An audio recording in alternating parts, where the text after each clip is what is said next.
Spike's search marks the return of Michael Charles, who is a lone writer this time. The episode opens with the ponies and friends playing volleyball. Tiddlywink sends the ball way out of bounds, but Spike still goes to get it and ends up costing his team a point as he catches it. The game goes on as normal until Spike sneezes and spouts one of his more impressive flames that scares the living daylights out of the babies. Spike's worried as his flames are beginning strong now he's entering dragon puberty. Megan says he just has to figure out how to keep it under control. Growing up isn't so great. Fortunately, it's not necessary, only growing old is. Another flame that sets a patch of grass on fire sends Spike running. Danny chases after him to console him, but Spike's not sure how to figure out his dragon breath. He says the best way to learn about it is to find other dragons.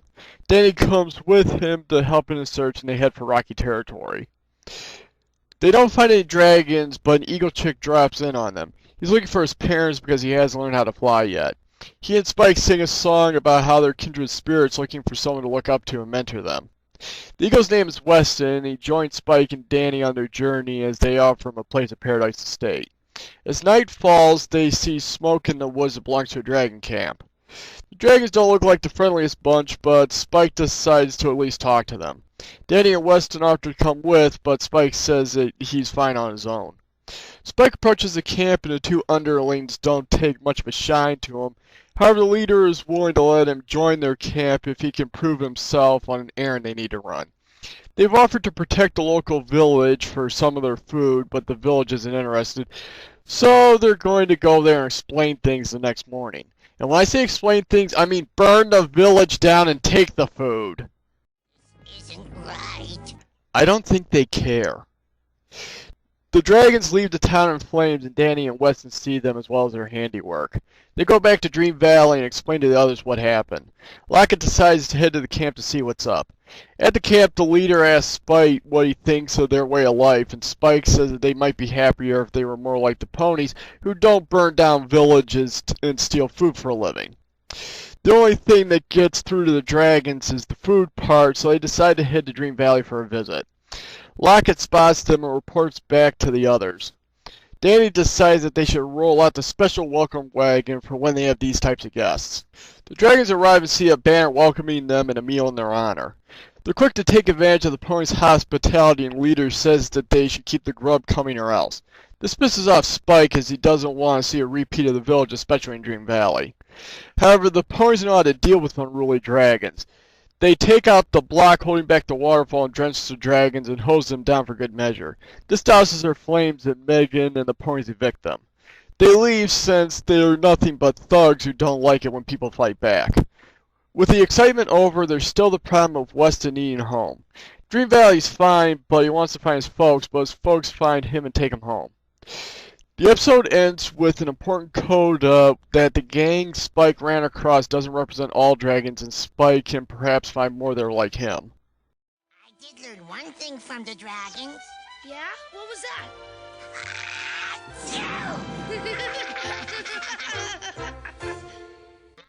Spike's search has become more important since a Friendship is Magic episode Dragon Quest covered the same subject of Spike seeking out other dragons to learn more about his origins. It gives us a chance to actually compare how the two series handle the same subject, and in this case G1 wins without question. Spike's search is a much stronger, more resonant story that executes almost every major plot point more effectively than Dragon Quest. I don't want to delve too deeply into Dragon Quest here, but I will say this.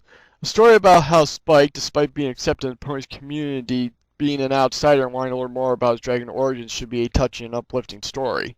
Spike's search is that touching and uplifting story. Dragon Quest, on the other hand, is asinine in its execution of the major plot points and relegates the emotional aspect to a throwaway scene in there more to garner pity for Spike than to actually drive the story. Outside of that, this was the last time we saw Danny, Molly, or the Bushwoolies. However, Danny was the one who made the most impact, as it was a bit of a male bonding episode between Spike, Danny, and Weston. The ponies and Megan have their place too, but the three boys were the stars this time, and Danny and Spike got to show what their characters are capable of at their best. The dragons were also effective antagonists. The two underlings having their misgivings while the leader seeing an extra set of claws and using an apparently gregarious attitude to lure Spike in worked all too well. Their attack on the village was also brutal, and seeing the bones and skulls around their camp spoke of their ferocity without setting off the censors too bad. They were good standalone villains who could present a conflict that could be resolved in one episode but still come off as a legitimate threat. All in all, I recommend this episode. It lacks that little extra that you want in a must-see, but this is what a Spike Seeks Out Other Dragon story should be. The Ice Cream Wars was the first of two standalone episodes written by David Wise, starring the first two baby ponies and the newborn twin baby ponies. The first two are supposed to be older than the regular babies, as they're a bit bigger and have what I guess is their first adult two since the normal babies had a full set. And the newborn twins are, well, newborns. The episode opens with the first two babysitting the newborn twins, but the twins are being fussy and the first two sing a song about how babysitting can be a pain. Unfortunately, the first two still speak in broken English, and Baby Northstar and Baby Fifi's accents are overly silly, and Baby Quacker has this thing about quacking being obsessed with ducks. Also, the only baby from the previous set to appear is Baby Lickety Split. Well, at least it's not like the comic where there were actually separate ponies. That does it! Come on, we take newborn twins for a walk. Walk? Where? The Satin Slipper Sweet Shop. That keep them quiet. As you can see, Baby Lickety Split has grown up from being a little turd to a not-so-little turd. Yeah, the best answer for hyperactive babies is to give them sugar. I fear for the next generation. Satin Slipper is actually replaced at release this year, so this episode is advertising all kinds of stuff. Baby Lickety Split's calls for scoops upon he came with the set to bring out some fudge sundaes, but cheats out. Apparently, there's an industry war going on. Ripple has shut down the Mixville Ice Cream Works to drive Fudgy McSwain out of business. Fudgy who? Fudgy McSwain. He runs the Creamy Confection Foundry. This is actually a little inside joke. Fudgy McSwain was named after Ginny McSwain, who was one of the voice directors for the series. Unfortunately, he doesn't provide the voice, though. Anyway, Rocky Whipple has shut down the ice cream works to put Fudgy's topping foundry out of business. They used to be friends, but now they hate each other with a passion. The first two decide to fix the problem and head to the ice cream works. Rocky Ripple guy gonna even listen to us? You kidding, baby tic-tac-toe? Bunch of cute kids like us. He'd do anything we ask. I must be immune then, and so's Rocky apparently. He says nothing doing since Fudgy's a thief. Rocky was formulating his ultimate ice cream flavor, but the day he was ready to start production, the paper he wrote the formula on disappeared. This is why you get a computer, though considering the point in history would have had to have saved it on a floppy disk, and that could have up and disappeared too. He says Fudgy took it, so he's going to drive him out of business. The first two go see Fudgy, who's more easily convinced to at least talk things out. He says he didn't take it to Rocky, and it looks like they've patched things up until Fudgy accidentally hits a switch, causing one of the machines to start shooting ice cream at them. This pisses two off, and now they're ready to really put the hurt on each other. Fudgy heads back to his foundry to prepare, and for a throwaway scene of the newborn twins getting taken for a ride on a conveyor belt. However, the reason they're there is so that Fudgy can throw together a massive tank in 2 minutes and start bombarding the ice cream works. However, a wing of the works is actually an artillery battery Rocky uses to return fire. No good. Ice cream's supposed to make people happy. I don't know about you, but I'm enjoying myself. The two exchange fire with ice cream and topping while the babies watch. The babies finally decide to head to the Satin Slipper because there's no ice cream there. At the Satin Slipper, the newborn twins are crying out of hunger. Well, there is plenty of the ice cream for them to eat. No, we can't have that. It's been on the ground. You're ponies. You eat grass while it's growing out of the ground. Actually, Scoops has one last tub of ice cream left. They give it to the newborn twins, and Milkweed spits out a wad of paper with the flavor formula on it. It must have fallen in the ice cream, so they need to get it to Rocky. Rocky and Fudgy are still at it. They're charging at each other, so Baby Northstar takes the paper and flies between them. They fortunately stop in time to not squish her, and she gives Rocky the paper. The two patch things up and offer the baby ponies a free all-you-can-eat offer. However, they've had enough ice cream for one day. The Ice Cream Wars was an episode built more to be weird than anything else. It was definitely a 10-minute advertisement with little story to it, but a lot of product placement. However, it was still entertaining to watch, and I say it's watchable. Also, Scoops was the only twice as fancy pony to appear in the series, but they kept her symbol on her flank instead of across her whole body, probably for cost-cutting reasons.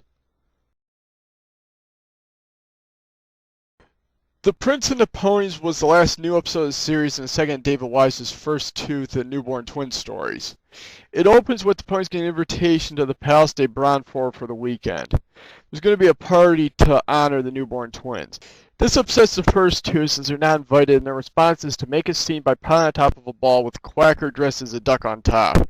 However, they crash and need to be taught the difference between good and bad attention.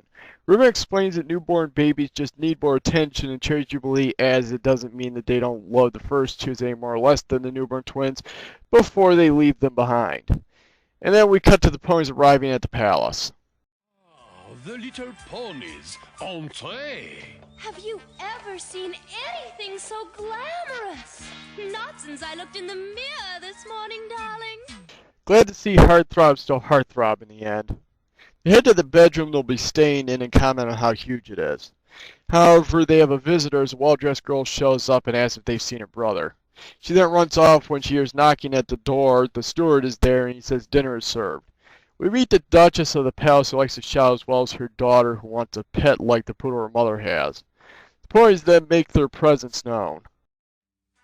Hold it, there's horses in here! Surprisingly, it takes until the last episode for someone to have that response to the ponies.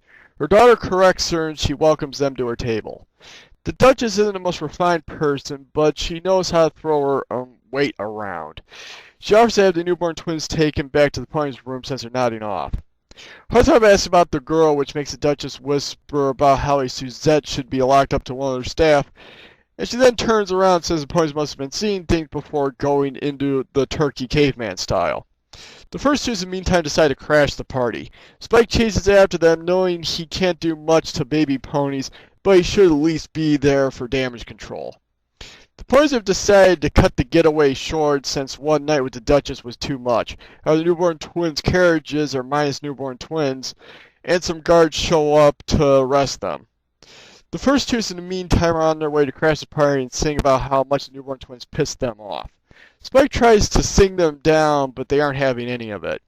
The visuals are also particularly nasty, like the monsters they imagine threatening the newborn twins, and the first two's turning into monsters during the climax of the song. There's also the image of the newborn twins in Spike College, which becomes more resonant later. The adult ponies in the meantime are locked up. However, they have a cellmate, Prince Philippe, the actual owner of the palace. The accommodations are unpleasant, but the place has gone to seed since my scullery maid usurped the throne. The Duchess is your cook? Actually, the scullery maid's dishwasher. You've got to really suck as a prince when you're dethroned by your dishwasher. To get out, they need the key on the guard's belt. Buns tries to get the keys, but they decide getting the whole belt is easier. They make a break for it, but the door swinging closed behind them wakes up the guard. Fortunately, his pants falling down gives him a chance to escape into the secret passage. The first two have arrived at the palace, but they can't find a secret way in. Fortunately, one opens as Suzette runs out. You must come with me. If you want to live. Philippe opens up a panel, but it leads to a bunch of guards. Allons-y! Vite, vite! Saying it before it was cool. Suzette and her first two find the newborn twins, who the dishwasher's daughter has ironically turned into pets like they said they'd love to see. However, actually seeing it only makes them feel bad for hoping for it. They decide to save them, but they have to deal with some guards first. Speaking of guards, Philippe and the adult ponies are taking them out when Suzette finds them and tells them about the first two.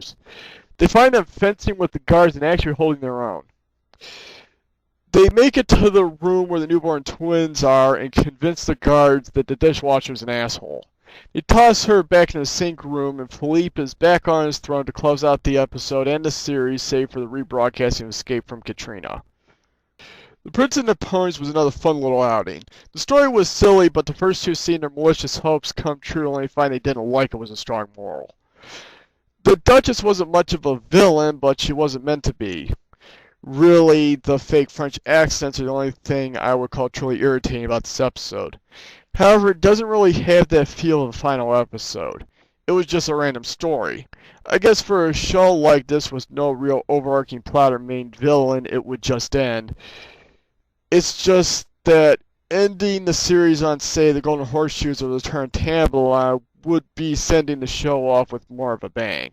Still, I don't hold that it's not finale material against it.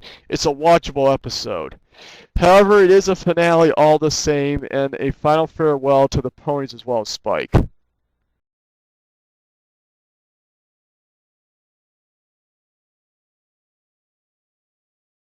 I've spent years. Oops, wrong way.